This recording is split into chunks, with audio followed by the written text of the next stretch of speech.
Hello, everybody. Welcome back. PieCover here. Yes, beautiful morning. Very, very nice. It's amazing here, and especially the sun is it's pretty amazing. It's pretty amazing.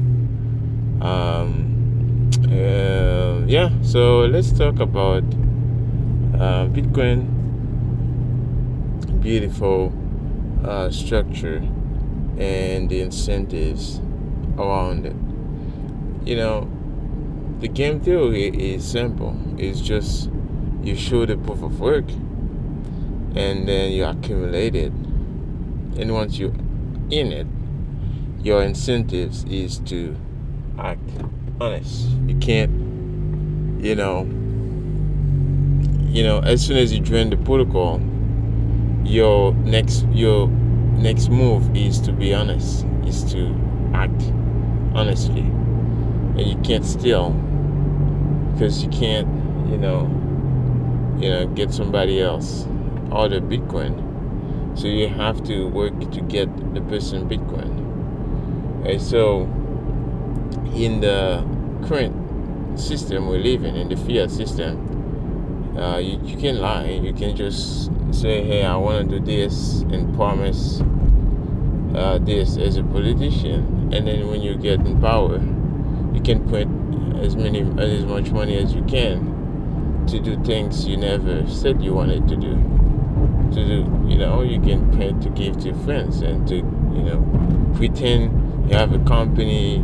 This company is saving lives, and say, hey, I can print money to give to that company to do so. That's the problem here. It's like the incentives is so strong. The money printing incentive is so strong. So you can't stop people from printing to, for all causes.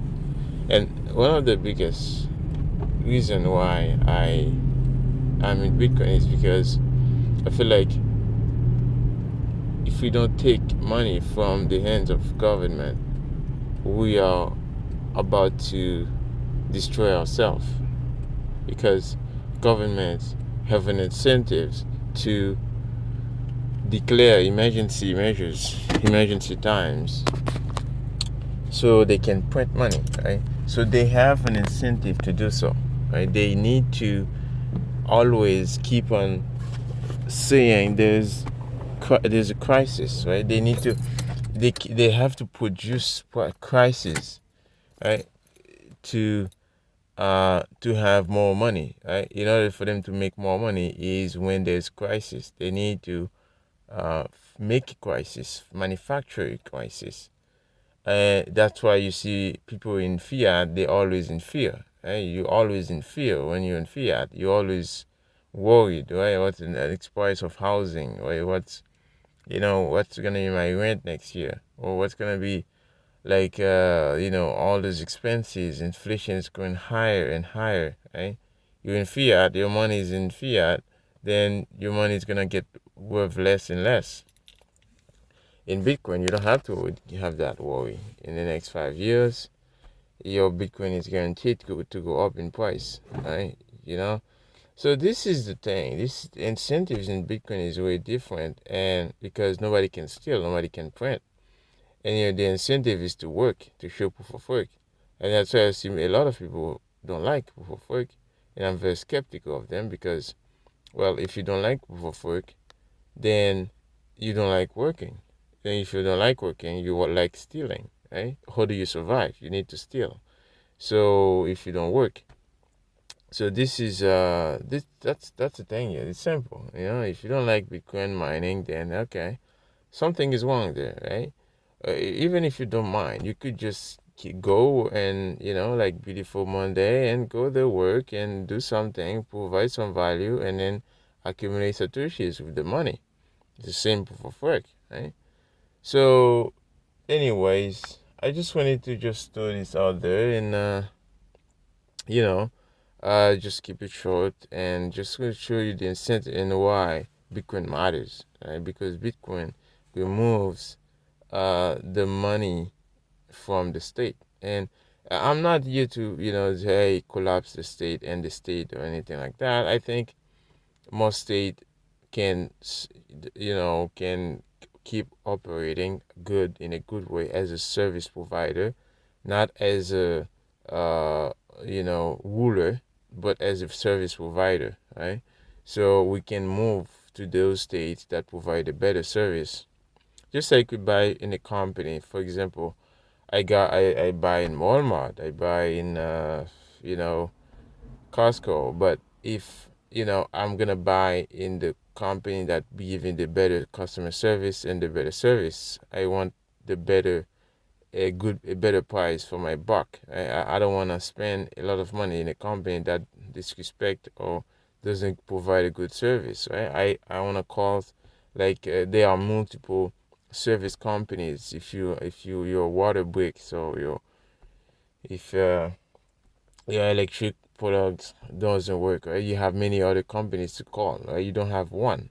The problem with the state system we have now, you just have there's a monopoly and you just have to choose one, right? You just have to choose one police, system. You know what I mean? So why not have the option to choose on multiple, right? Why do I have to they have to take my money automatically from my paycheck to give it to a company I don't even know, and they say, hey, they want to do that for pension, right? Nobody sit down with me, explain me what's going on. No, they just take it automatically from your paycheck. Why does that have to happen, right? In a Bitcoin economy, you don't have that because nobody is gonna, control your paycheck or your nonsense or this is going for tax, all this nonsense. Well, the person wanna pay you, say, hey, okay, I'm working for this, I want this amount of sats a day. That's it, right? But this is just, the system we live in is so captured by the state. It becomes so big and so powerful, right? So we don't want to be afraid of the state because if it's being so big, we want to be free from the state. We want to be more powerful as individuals, so we can pay the state for its service, right? So if they pick up the garbage, yeah, we can pay that. We can pay for that. They provide security, we can pay that. If we want, we can hire individuals or security companies for those securities, right? We don't have to be subject for the this big monster to keep on enforcing rules over us all the times. In a way, we can see the scams now. It's obvious now. The scam is pretty obvious. You can see everywhere. You have, like, they are just always scams every time. Every one now and then you have a rule, a new law, a new charter, right? They have like a big amount of paper, mountain of papers, and they say, hey, this is the rules. We want to change this. We want that. You know what I mean? So they want more and more and more. So, and at the same time, inflation is crazy. People are making less. People are less. They don't have much saving. And in order for you to survive in that situation, you need a escape valve. You need to find a way out. And the way out, in my opinion, is Bitcoin. You accumulate Satoshis, right? You manage your U2XOs. You don't, pile up so much on U2XOs. You just, make sure you understand those things good. And, off-chain is good as well. So, using, RoboSats, and then using the Lightning Network to transact over that, and then you use on-chain less, so less trackable, so you can have more privacy, and also you can pay less fees in the future on-chain. So those are the things I think are good and should be practiced. And yeah, so anyways, guys, this was my toxic talk for today, and I hope you guys have a wonderful week. Beautiful, happy, everything gonna be okay.